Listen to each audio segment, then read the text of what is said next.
There's some I good got a little news. extemporaneous stuff I want to get off my heart. We took this trip to Israel in May as a 30th wedding anniversary present to ourselves. And what I've learned over 30 years is to trust this woman when she has a vision. And it was probably 5 years ago or so, she had a vision of us going to Israel. And I did not share that vision. The thoughts of being on an airplane for 11 hours, being stuck in strange hotel rooms, just was not appealing to my soul. But I learned over 30 years that when Gina has a vision, I have to pay attention to it. And I cannot tell you how much I was blessed because I would listen to my wife. I just wanted to get that off right at the beginning. We went in May. It was a good time to go. We hadn't started getting too hot there. That's my part. Oh, that's right. Okay. I'm going to open us in prayer. That's right. Pray. I'm back on script now. Okay. Gracious God and Father, I am just stand in awe of the blessings that you've given me in my life. It's the wonderful wife and family that you've given me, to the opportunities in this church to be able to be a part of, and just to be able to have an opportunity to visit your land, your holy land, Lord, to where you brought your Son to us. I just thank you for that, Lord, and I just thank you for this presentation. I hope we can impart a little bit of the excitement that we had tonight. We thank you in thy Son's name. Amen. So, hi, everyone. So, as Norm mentioned, we went to Greece, then we went to Israel. We had planned the trip to Israel. I was making the plans for the trip to Israel. I knew Norm did not want to go to Israel, and I said, I know you don't want to go to Israel, but let me ask you this. If we're going to take all that time to fly all the way over there and all the way back, do you think we ought to spend a few days in Greece first? It's like, well, yeah, honey, yeah, I think we should. So we did. So we spent May 15th and 16th in Greece, and then the 17th to the 24th in Israel. We went with a tour company called Pilgrim Tours, and you're welcome to look up any of the stuff we talk about tonight online. You certainly can ask us about it. Pilgrim Tours is a wonderful Christian tour company, and when I looked on their website and clicked through to see all their packages and all their plans and their pastor specials and all the things they had, the last tab on there was how to accept salvation from Christ. And I was sold. I was like, okay, well, all right, we can go with these people. It's good. All of our tour guides were all believers. All the bus drivers we were with were all believers. Completed Jews. All completed Jews. All completed Jews, yes.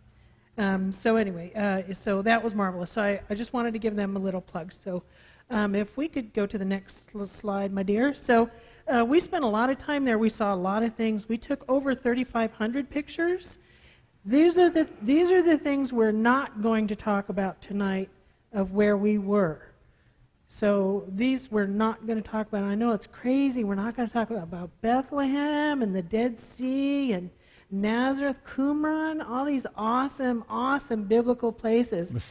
Masada and Messenia, which is in Greece. The Jordan River. We're not going to talk about those, but we only have a finite amount of time tonight. And God had laid on our hearts what we wanted to share. We looked independently. We said, well, let's get together and talk about it. And we were of one mind of what we wanted to share. So these are things we're not going to talk about, so I'm sorry. And the other thing is, we could do a series on this. If that's something Gary wants us to do, we certainly could bring all our 3,500 pictures back and do a whole series for you. Give you a break for about 8 Wednesdays. Right. Yeah. So this is Corinth in Greece. This was one of the places where we visited. And this area here is kind of like the town of Corinth. As you can see, everywhere we went was ruins, which was awesome. But we didn't want to just bring you a bunch of pictures of rocks because the pictures are rocks, you know.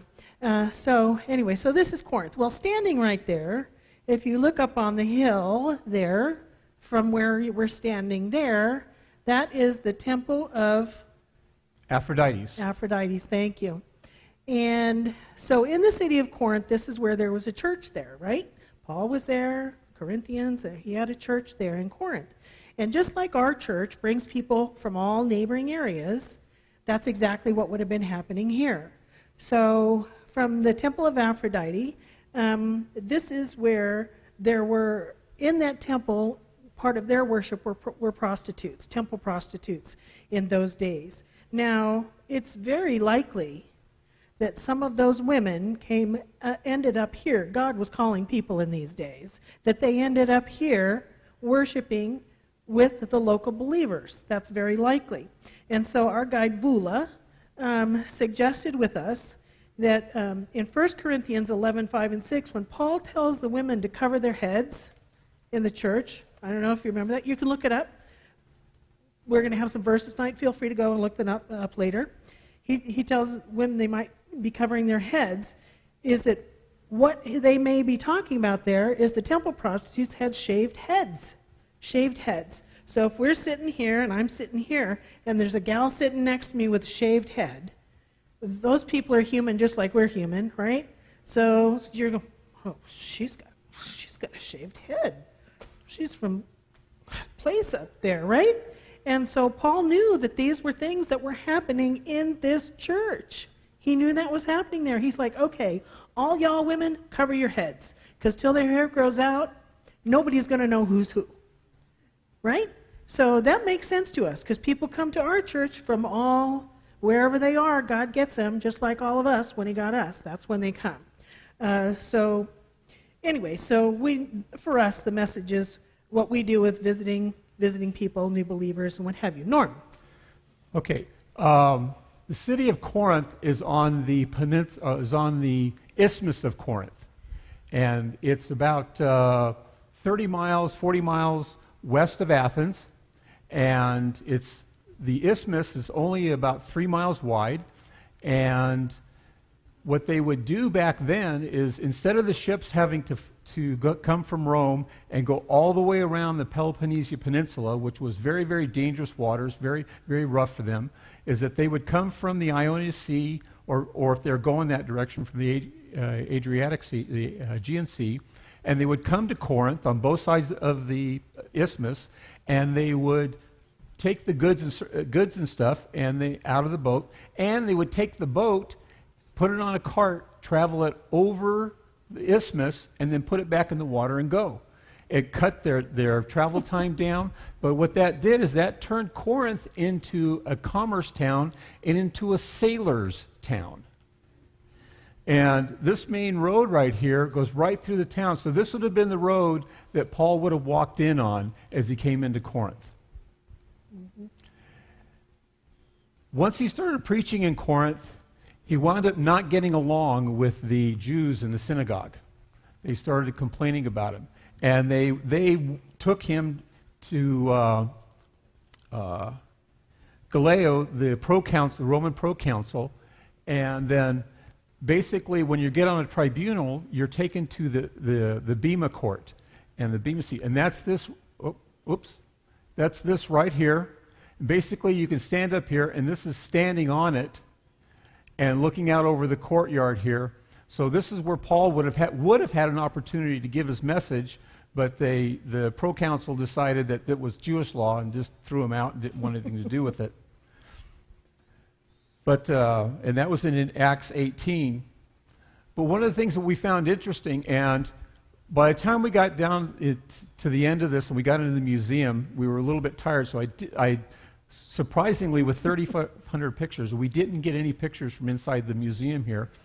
And one of the things they had here, they had a temple to Asclepius, is the god, and he was the Greek god of healing. And so what people would do is if they had something wrong with the part of their body, they would go to a sculptor and have that part of their body sculpted. And then they would take it into this temple and hang it on the wall there as they want to have prayers for that. So there was a whole economy built of sculptors and stuff that did nothing but do sculpt parts of the body. So they have this one room in the museum that has nothing but parts of the bodies: legs, arms, necks, heads, shoulders, brains, eyes, all along there. So the people of Corinth were very, very aware of parts of the body. So when Paul talked to them in Romans 12 about the parts of the body of believers, the body of Christ, that we are parts of one body, that was something that related to the people. So what we started to realize here is that as we learned about the culture and learned about these places, it makes the Bible such much more alive and so much more real, because there's reasons why he wrote the way he wrote. And it was it speaks to us today, 2,000 years later, but he was writing to, he didn't know we were going to be reading it 2,000 years later in Dayton, in a country he didn't even know existed. But he wrote it to the people of Corinth that day, and this is what he was relating to them with. Okay, on to the next one. This is yours. So while we were in Corinth, as we mentioned, there were a lot of ruins there. This is the stone of Erastus. And I don't know if you can see on the first section there, if you kind of squint at it and turn your head sideways, you can see it says Erastus there. And he's mentioned, he was a believer. He's mentioned in Acts 19:22, in 2 Timothy 4:20, and in Romans 16:23, it refers to him as Erastus, the treasurer of the city. Now, what this writing means right here, the translation says, Erastus, in return for his aedileship, laid the pavement at his own expense. Now, an aedileship is his responsibility over things of the city. He's what we might call a public works director today. Or he was over the water systems. All of these things have monies associated with him. He ran the projects in that town. So that was referred to as his aedileship. So it wasn't just this one stone. He actually laid a whole road or lane or what you have. And these were originally covered in copper, which is all worn away at this time. One of the very important things that we learned on this, Norman's been a believer all of his life. I've been a believer half my life, and from the day I accepted Jesus, I believed the Bible. I believed it. I did. But standing here and seeing this, and all through our trip, we found that the Bible is real, just as are the people in it. They're not just fable stories that someone was telling. And this is one of those times of this person he was a believer, he hung out with Paul, and his name was Erastus, and in Scripture it called him the treasurer of the city, and right here it says he's the public works director, which in those days would have been he's handling the money to pay for those projects. Another thing is, he was a believer, so he would have been pretty wealthy in the scheme of life back in those days. And so early churches were a mix of people, just like us. It wasn't just all the hippies, or it was a whole mix of believers. God was bringing everyone to himself. He was bringing everyone. Okay, that's our time in Corinth. And now we move to Athens. So, not sure why, but we did, even though Paul was in Athens before he went to Corinth, we decided to do Corinth first and now Athens. But when Paul was in Athens, he would have come in off of the harbor and come into the gate, and the western gate to come into is right over here. This little area right here is the agora. This picture was taken, I was standing on the western edge of the Acropolis. You see, everybody's seen the picture of the Greek Acropolis and the Pantheon and stuff like that. The Pantheon is actually to my back. Parthenon? Parthenon. It's to my back. And, but Paul would have come in through the gate over here, and this is where he was walking around in Acts 17 and was checking out all of the different gods that the Greeks had and the Romans had in this area here, and started talking to people and started telling people about Jesus. Well, the leaders and the Epicureans decided, well, we want to hear more of this guy, so we're going to take him over to the Areopagus, and that was called Mars Hill, and that's this little rock right here. So we're looking down on it from the Acropolis, and there's the rock right there. This is a better picture of it, closer up, and you can see there's some steps right here, not the steel ones, because the steel ones weren't there back then, but here's some ones in marble that are right there. And I'll tell you, walking on marble is scary. And it's everywhere. And it's everywhere. And so he was able to get up here and be able to give the witness to those people and give the message of Christ. And what's really neat is right next to those steps, for everybody to see, to walk up, here's the message that Paul gave. It's right there for anybody to walk up to. Now you're talking in a culture in Greece right now that is not very, very religious at all. It's very, very, in some ways, anti-religious. And this is a government-controlled museum, basically. But they still have the Word of God sitting right there, which is awesome. And I was able to walk up the steps, and they're pretty steep, but it tipped me back to this was an opportunity that Paul had to walk up those steps, to stand up here and speak to the people and give the word of Christ. And those are the only steps. Those are the steps that Paul would have walked up. There's no other steps up there. There's no other steps up there. Those are it right there. And he was able to give the word of Christ with the Acropolis, all this other Greek gods and everything like that, right at his back behind him. He was able to stand there and to give the word of God. And it was just awesome to be able to stand there.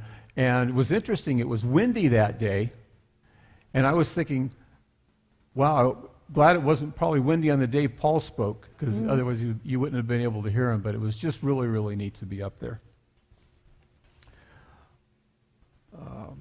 And that was our trip in those were the two highlights of the things we saw in Greece. Like I said, we were only there for a couple of days.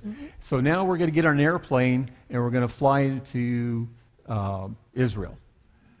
Boom. You want to take this one? I do. So I was interested in how to demonstrate what the size of Israel is for something that would make sense to us. So I actually found a little application online where you can take two things and put them over one another like that. So what I did was I just put the center of Israel over Lake Tahoe so that we could get, just kind of an idea. Now that cutout in there, that is the disputed land that we don't actually know who's disputing it, but that's it. Actually, you can see on the map here, it is actually part of Israel. So Jerusalem basically would be sitting right where Reno is. Right. And you can see it's the most northern part would be like the Black Rock Desert, and then the southern part, what's that down there, babe? Yosemite. Yosemite. That's it. That's the whole thing. And that was one of the things that we found a lot on our trip, is that things were a lot closer than we thought they were. Norm? Yeah. Okay. Megiddo. One of the things I loved about Megiddo is that it goes all the way from the kings of Israel. Ahab built it up. It's called a tell. And a tell is a hill created by many generations building on the same spot. And you can see that when you're there. It's just layers and layers. Is what they did back then is, as you conquered something, you didn't take over what was there. You leveled it, laid it all out, and built all brand new on it. So, but as we look for here, as we're standing there, this is the Jezreel Valley, and this is where Armageddon is going to be. And that's in Revelation 16:16. The importance of this place is that as you look around, there's so many things to see. There's Mount Gilboa over here.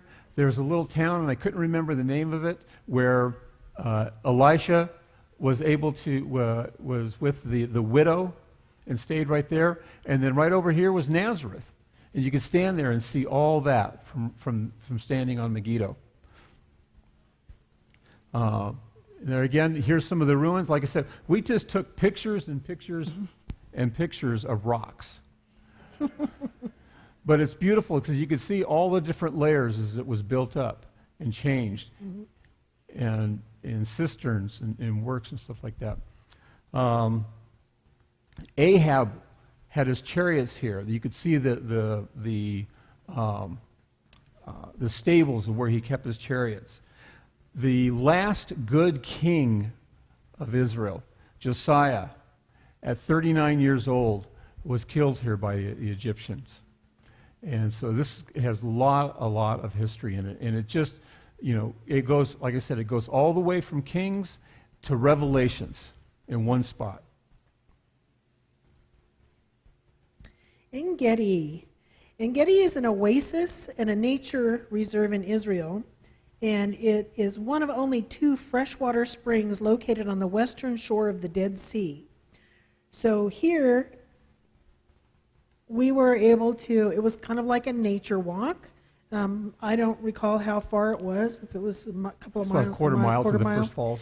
And the whole way was this wonderful flowing stream. So it was nice and cool. We're out, it's desert area around, and you're in this oasis, and there's trees and shade and this wonderful little creek walk running along there. And we walk up, and you can see on the left of where I'm standing, or on my right in the picture, there's a waterfall there. And so a lot of the kids were getting in the water, and the waterfall was so lovely and refreshing there. Well, this is where, this is a cave. This is a cave. All along the way, walking up there, there were caves, all the way along there. And it was in a cave like this one where David cut off the corner of Saul's robe. In 1 Samuel 24, it said, David is in the wilderness of En-Gedi. This is where he was. In one of these, he was here in this area, and that was where Saul went after him, looking for him. And then Saul was taking a rest in one of these caves. David was there, cut off his robe, and then later spoke to him about it. I could have killed you, but I didn't. So, so that was En-Gedi. It was beautiful there. It was really lovely. What was interesting, too, is that in the parking lot, you were dying of heat, and in a 50-yard walk, you were in this cool little area next to the it's creek. An oasis. And it was just an oasis. It was Beautiful. so different. Okay, so now we're over on the Mediterranean. Now we're on the Mediterranean, Caesarea. So the city and the harbor here were built under Herod the Great. In Acts 23, once the persecutors realized that Paul was a Roman citizen, if you recall, they sent him because they wanted Rome to do something with him. And they sent him to the nearest Roman city, which is Caesarea, which is in Israel. It wasn't Rome. They didn't send him to Rome. They sent him to Caesarea. So what we're looking at in these pictures, this is the aqueduct, of course, that brings water. And we often see this picture when they show pictures of Israel. And this was a beautiful location there. The beach was gorgeous. And this is nearby, up a little bit from there. So what we're looking at here in the upper picture is the upper palace. This is actually the palace that Herod built, and there's Herod was big on building palaces. Yeah, well, he did. There's a courtyard, an audience hall, and a well. And then this picture is on the far side, so you can see the ocean. So if you just walk to that side and look over, this is on the ocean on the other side of the palace. This is a pool, and when it was a palace, it would have had big columns around it and courtyard. And to me, I thought this would have been beautiful. I would have loved to have hung out there by that pool, right there on the Mediterranean. So pretty. Go ahead. It's to you. Okay, it's me. It's you. This is Caesarea, and one of the things about Caesarea was built by Herod, but he built it as a Roman town. And one of the things about a Roman town, you had to have 4 things for it to be considered a Roman town. You had to have an amphitheater for culture. You had to have a hippodrome, which is this right here. And if you think of Ben-Hur and the chariot races, this is what a hippodrome is. This is walking in the hippodrome. This is the amphitheater. You had to have Roman baths because you were civilized and kept clean. And it had to be on the intersection of two major roads. So this is where Herod built that, and he built a harbor here and stuff like this. But this was basically a Roman city. So it was, culturally, it was Roman. It wasn't Jewish. It was in Israel, but it was a Roman city. And in Acts 10, Peter gets a vision about going there. And Cornelius, who was a centurion in Caesarea, gets a vision.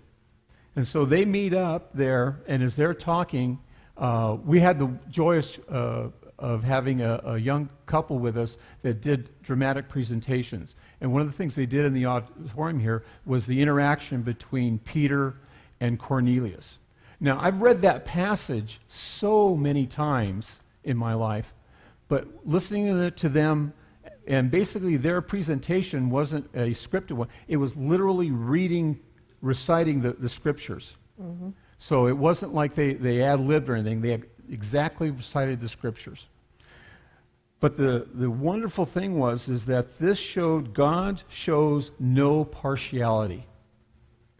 That he has come, Jesus has come for Jew and Gentile exactly alike. This is the gateway to Christ being presented to all of us. The reason we are here today and being able to have the witness come to us was because of what started in Caesarea then.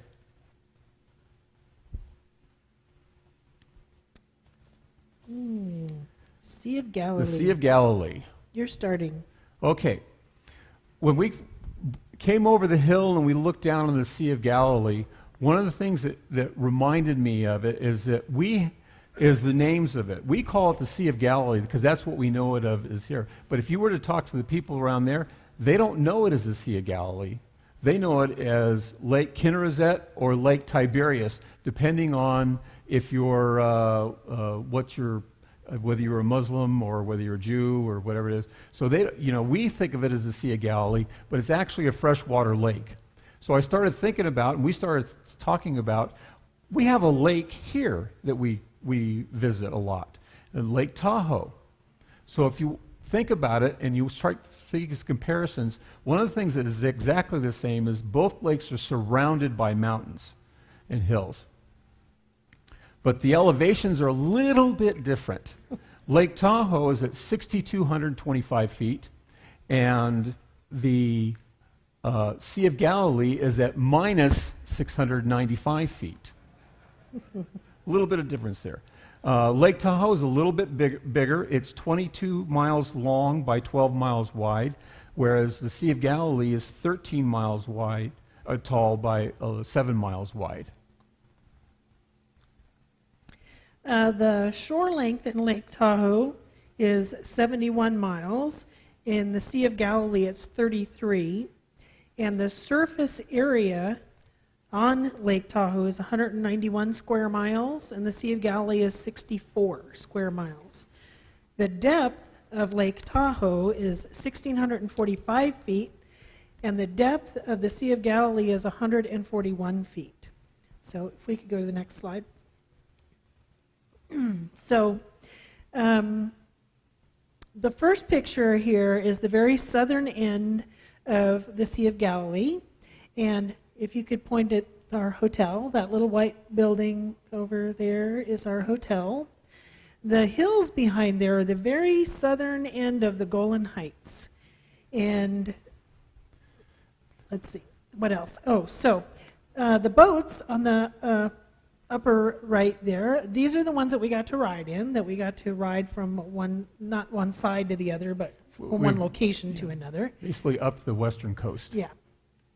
And this slide we wanted to put in because I wanted to talk about the winds there. As we mentioned, the lake is way below sea level, and the hills nearby reach up to 2,000 feet high.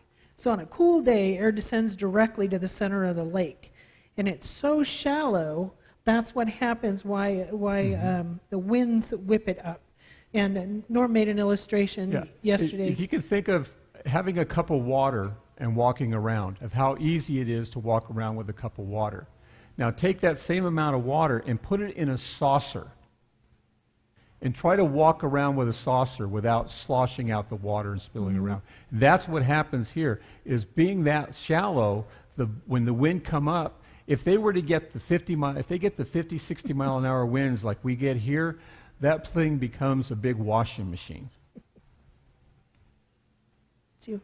One of the things we also looked at is, this is looking to the north coast where Capernaum is, where Jesus spent some time, and where Chorazin is, and the mount where the Beatitudes are all on that northern coast there.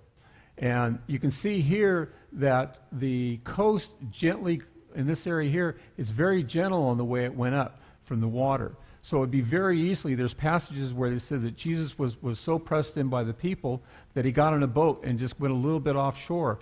Well, basically, it's like an amphitheater there for them. It just was perfect for them for that type of speaking and being able to see the speakers. This up here is called the Jesus Boat, and it's in a museum right on the Sea of Galilee. And it's a boat that they found back in the late 70s, and they excavated it out of the mud, and they had a whole series on it. And it's a fishing boat from that area. And you can see, here's people standing here. So that boat's only about 20, 25 feet long and maybe about 9 feet wide. So you can imagine sticking 12 guys in this thing, 13 with Jesus, and then shoving off and being in this washing machine in the evening. It really brought it home. I know I've seen Lake Tahoe get stirred up a little bit, but it'd be nothing compared to what those winds would do to a little shallow lake like that. Oh, it's me. This is Capernaum. They pronounce it a little differently there. So what we're looking at in these pictures is this picture on the lower right, they believe to be Peter's mother-in-law's house, or Peter's house where his mother-in-law was. They believe that this is the location where she was when she was sick, when Jesus healed her. Now, the picture up above shows the building on the right. This whole area has been excavated by the Catholic Church. And one of the things we did find when we were there is the Catholic Church just throws money at the excavations there. There's so much that has been found because of their generosity in the areas, and this is one of them. Well, one of the things with this particular plot of land is they said, well, we're going to do the digging, all this stuff, but we want to put a building on it.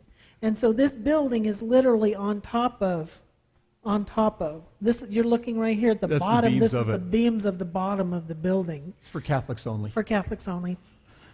Anyway, but standing here in this little courtyard, you can see where the building is, which is right over the house. Right here.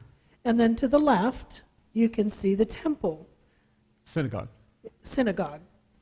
So if you're standing here by the house, right here, and you turn around and take a picture, that's the synagogue. So it's like I'm standing here, and the synagogue's on that wall right there. So the reason why this is meaningful is Mark 1:29. It's talking about when Peter and Jesus were in the temple, and it says, as soon as they had come out of the temple, synagogue, it said temple in Mark 1:29. All right. As soon as they came out of the temple, they entered Peter's mother's house, which is where he healed her. Well, what do you think? Yeah. Walk right out, walk right in. You're right there. Anyway, that was mine. If we go on to the next slide, please, honey. Yep. Okay, so this is when you walk up to where the synagogue is, and you can see there's layers here in the wall, and so there's a little plaque on the wall over there, which is what this is blown up, and this is what it's saying, is that the 4th century AD white synagogue, which is what's on top, and when you're looking for the house today, you see the columns. Those are from the white synagogue that was built on top, but you see the black stone underneath? That's 1st century, the synagogue of Jesus. That's where he was, prior to them stacking that other layer on top of it. Okay, next slide. Jerusalem. So we were in Corinth and Athens, where Paul was. We went to Megiddo, which spanned from the Old Testament all the way to Revelation. We went to En-Gedi, and we looked at where David and Saul were there. We went to Caesarea, where Paul was taken, and we started in Jesus and his ministry of Capernaum and the Sea of Galilee. So now we're coming to Jerusalem. And so I wanted to talk a little bit about the city layout and point out a couple of things. So this map of the city is relatively, north being the top of the map, relatively, which makes the right side the east side. This photograph is taken from the east side. You're looking at the east side wall. This photograph is taken from the Mount of Olives, and that's the east wall there. So I wanted to point that out. What's very important is the distance between places. Remember, we talked about how struck we were with that. I'm standing on the Mount of Olives. Right below us is the Garden of Gethsemane. That valley right there, that's Kidron Valley. Right behind us, from right here on the Mount of Olives, is Bethany. That was Lazarus' house. That's where Jesus stayed when he was in Jerusalem. Right behind here, on the other side of Bethany, it's the wilderness. We picture wilderness like wilderness. If you left here and walked over to Brookhaven, Dennis's house, you'd be in the wilderness. It's just not that far. Everything is very close together. So I wanted to say that. And then the other thing is I wanted to point out Caiaphas' the high priest's house and where that's located, because we have some other photos later where we're going to look back at this spot from Caiaphas' house. And we'll talk more about that when we get to there. The last thing that I wanted to say about this was in Luke 19:41, this is where Jesus would have been when it says he saw the city and wept over it. This old city here, the old city of Jerusalem, would cover, if you thought of the center of it being where our church is here, is it would cover basically to the border of Sutro and over to Occidental. It's not very big. That's the whole city. And that's the thing that got me, is being from Southern California, being on the West Coast, everywhere we go, it's 19 miles to get something. It's 19 miles to go to Costco. It's 19 miles to go to Walmart. Mm-hmm. Everything is 19 miles. Well, there, everything is 20-minute walk. And that was amazing to me. As we got into Jerusalem, I wanted to take a picture. This is a map that our tour guide used, and so I wanted to start out with this. This is what the temple would have looked like back in Jesus' time. This is the south wall. This is where every mom and pop and average Joe entered into it. You had to come in through this way. They had all the baths and stuff like that for getting cleaned up and getting ready to go here, and then you walked in through this way. The priests, they got to get in through other entrances here. Now this archway is not there anymore. The rubble at the bottom of it is there. If you think of the Western Wall, just recently was in the news in May, Trump was there. He was actually, him being there made us kind of had I'll talk about that. Change our stuff. But where he was at the Western Wall is just this little section right here. That's all you see. You have this whole long wall but all you see is this little part here. But all of this stuff here, it's still there. It's just all underground now. And we got to go underground there. We got to get on a tour of it. And this place, this young man, and I was convinced he was Mossad. But all the tour guides were. All the tour guides were. Yeah. But in the Hall of Ages here, you go into this room and you stand around on like a balcony. It's all around the edge. And that's the top of it. You look up above you, and that's the archways up there that are all buried now, but were exposed during Jesus' time. And you look down, and it's about 80 feet deep.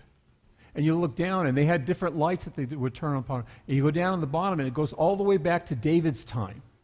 And you can see where the ground level was when David was alive. Then it came up to the time of Nehemiah and Ezra, and then the time after that, and then the time that was the actual times of Jesus. And then it even had areas up here that this is when the Byzantines controlled it, and when the Muslims controlled the area here, and the Turks and the Ottoman Empire.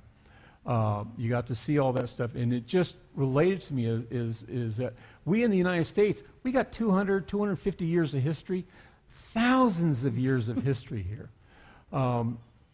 We got to walk, these are steps that you get to walk on that go back to David's time, that are in a little area we got to go back to.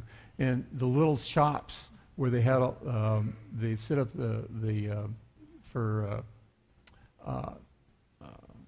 buying and selling of stuff.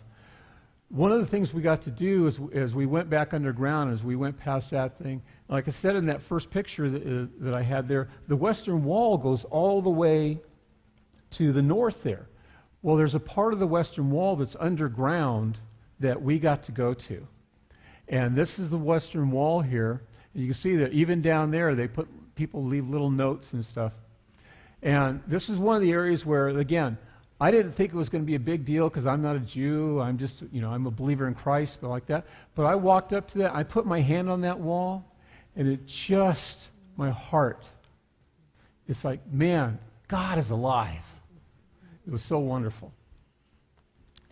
Okay, I need to do a little bit of setup here. So, as Norm mentioned, Trump was in town when we were there. So on the one day when we were out and about town, there was no traffic because they'd stopped all the traffic for Trump to get around. So that was good. We were supposed to go to the wall the previous day, but Trump was there. So because he was there, we didn't go. We switched plans. We went out to Bethlehem and did some other stuff. So the following day is when we actually got to come to the Western Wall. Now at this point, we've been down underground and we saw the Western Wall down below. And we've come back to the top, and they're celebrating Jerusalem Day, Yom Yerushalayim, Jerusalem Day. It's a national holiday that celebrates the reunification of Jerusalem, and it's celebrating is after the Six-Day War in June 1967. And this day, it was 50 years since it had happened, so they're celebrating their Jubilee. So it's quite a big deal for them, and they have events all year long. One of the things we noticed is that there were students from all over. All the kids were out of school, and all of them were here. And they all had their white T-shirts on with their little school logos on. All the little men had their yarmulkes on, and they were everywhere. Students were everywhere, but I also, when I looked up, I had read that the people had flown in from all over the world for this Jubilee, for this day that they were there. So we didn't mind so much. Now there's a video clip here. I want you to listen to what's happening. The first thing you'll hear is Yatsuk. He was our guide, and he's going to say Jerusalem Day, 50 years. And then after that, I want you to watch the young men. Norm zooms in and gets a little closer. They're singing. They're dancing. Some of them are in a circle. Some of them are in a line dance. It was very moving for us to watch them celebrate in this manner. If you can do the video, guys.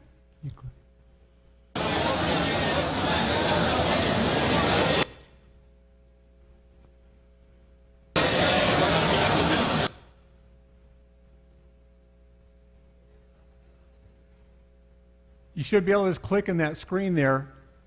Click on the screen over here.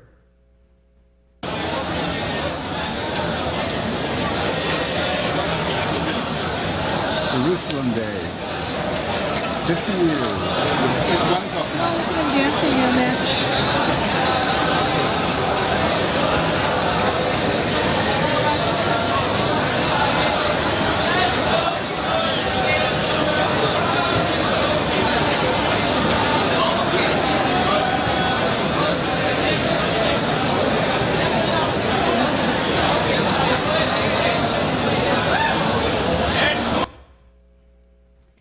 What a time of joy for them. It was wonderful. And the young men that I spoke to there that were from some of the schools told us how much they loved us. They loved us Americans and thanked us for how much we support them and in prayer and that we support them. We can go on to the next slide. Okay, so this is a Mount of Olives, which I mentioned before. We took some photos from. I wanted to talk about a couple of things here. This is a Jewish cemetery on the Mount of Olives. That's what you're... Wrong button. Okay. That's what you're looking at. It's the most ancient and most important cemetery in Jerusalem. There's 70,000 tombs. And if you look where it looks like they're a bit cluttered with stuff on top of them, that's not clutter. When people come to visit them that love them, they pick up a rock and set it on the top of it. That's people showing their love to these people. So anyway, here is where the resurrection of the dead will begin. According to the Jewish beliefs, once Messiah appears, he's going to appear on the Mount of Olives. So he's going to appear here, and he's going to head toward the Temple Mount. So what these folks are expecting is they're going to rise up with him, heading toward the Temple Mount. So it's very moving to me, that picture. Another thing, again, I just want to mention, as I talked about before, is you're looking at the Kidron Valley right there. Kidron Valley, wilderness behind you. It's very close. 25. I got the next slide too. Mm-hmm. Okay, we visited from the Mount of Olives, then we went to the Garden of Gethsemane. So we're getting closer to town. And these trees, some of these, the large tree on the right here dates back to the time of Jesus. And as you can see, it's just absolutely a beautiful garden. And it was a very moving place. They have wonderful plaques there, and they're wonderfully maintained. And I believe this is maintained by the Catholic Church as well. Yeah. So, anyway. Okay. That's the Mount of Olives there. Right there is the Garden of Gethsemane, Kidron Valley. The night before Jesus was crucified, he was captured here in the Garden of Gethsemane, brought across the Kidron Valley, and up these steps. These are the steps from the first century, and they lead right to Caiaphas' house. This is Caiaphas' house, and of course, like any other things there, they've got a basilica built on top of it, and some of the beautiful paintings on it. But what struck me was this here: is underground caves, guard room, sacred pit. You go down here, and here's the dungeon. This would have been a place where Jesus would have been kept as he was being beaten and brought before Caiaphas before he went to the Antonio to see Pilate. There are some beautiful things, as I mentioned. The Catholic Church really puts a lot of money into the Holy Land, and as it is holy for them as well. And so they actually have on Via Dolorosa, this is a street in the Old City believed to be the path that Jesus walked on the way to his crucifixion. And all along the way, they've built beautiful monuments and places where the Stations of the Cross, if any of you are familiar with many of the things that happened along the way. And so the artwork really is beautiful. The next slide. We also went to the Church of the Holy Sepulchre, and this was built by the mother of Emperor Constantine, and it commemorates the crucifixion and tomb of Christ's burial. And as you can see, it's just absolutely beautiful. These two bottom ones are mosaics, and I have to tell you, on this trip, I was not a big fan of mosaics before this trip, but I saw some beautiful things everywhere we went, and in the streets and the cities and the old cities, and these are beautiful mosaics, both of these. This image here it appears to be an image of Christ being taken down from the cross. As you can see, there's something down here, a little skull and crossbones. I don't know what it means. I just thought it was beautiful. And again, the architecture is beautiful. Mm-hmm. And this is the picture with the ladder. Do you want to explain the ladder? Well, the Church of the Holy Sepulchre is actually being controlled by 3 different Christian organizations: Catholic Church, the Greek Orthodox Church, and one I can't think of. And they divide up who has control over what area. Well, when they divided it up, there was a ladder sitting up on the window up here, and nobody got control of the ladder. So that ladder has been sitting up there for like 300 years. Nobody can take it down because nobody has responsibility of it. And that's the kind of crazy things. And there's in Jerusalem, there's 2 spots where they think where Golgotha is. Nobody really knows. Nobody knows at our time now where it was. The popular one is following the Via Dolorosa from the Antonio, from where Pilate was, along through the different quarters to the Church of the Holy Sepulchre. I went through that stuff, and to be honest with you, I was kind of cool to see some of the mosaics and stuff, but I didn't feel anything. I didn't feel Christ there. The other spot is on the north side of town, actually at the foot of the corner of the Mount of Olives, right by not too far from the Gethsemane, and it's called the Garden Tomb.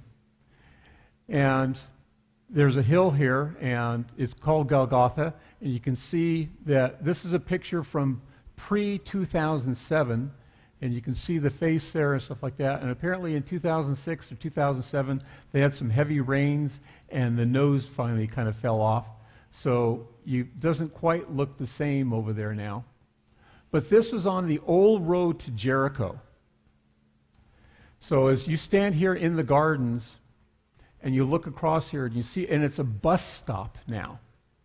So there's all this bus traffic going there, and the curator, the tour guide we had at that point right there, kind of talked about how the Roman culture was, if they were going to crucify somebody, they wanted to crucify him in a place where people had to walk by, so you saw what happened to you if you crossed the Romans. And this area right here, being on the road to Jericho, if you put 2-3 crosses right here, everybody going to Jericho has to cross right in front of that. As I was standing on this and looking at that, I thought, okay, I don't know where Golgotha is, but in my mind, this is where Christ would have been done.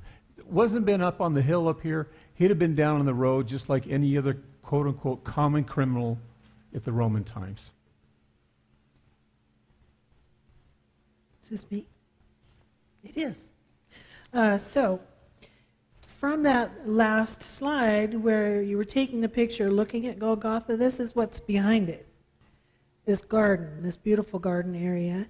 And it's very pleasant there. It really is a garden. There's a little bird there.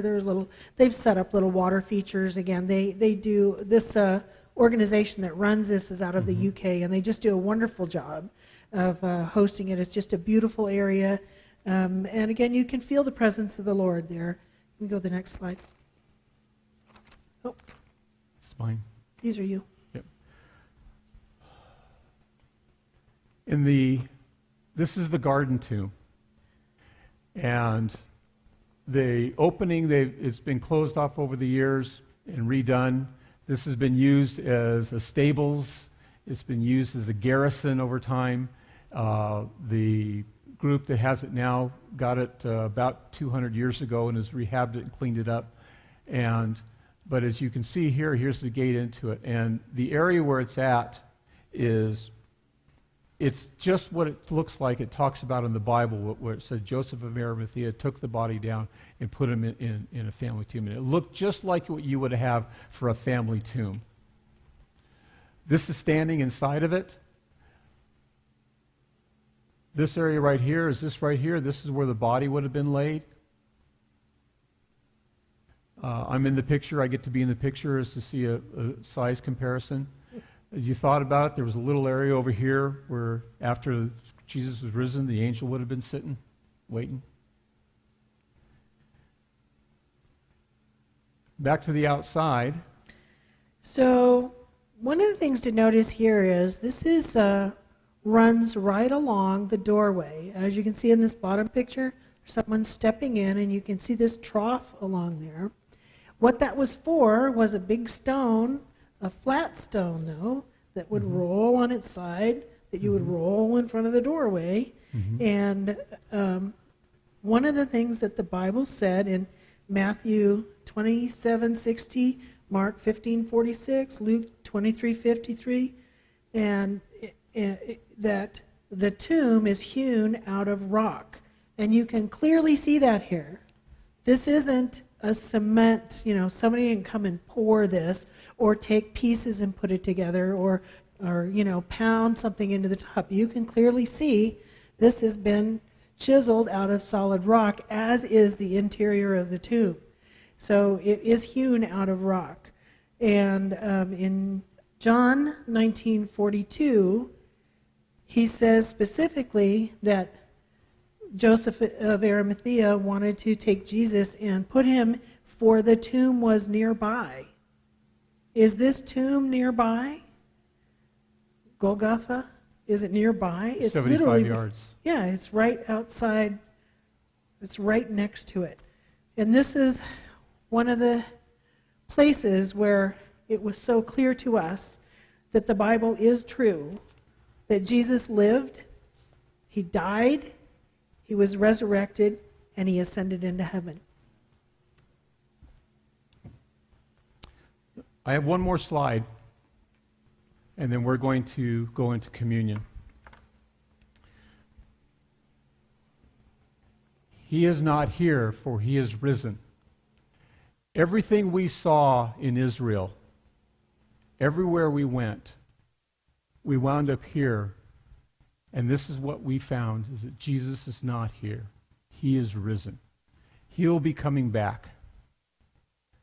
If I could have the worship team come forward and the guys to bring, hand out the communion. I'm going to pray. Gracious God and Father, I just thank you so much for the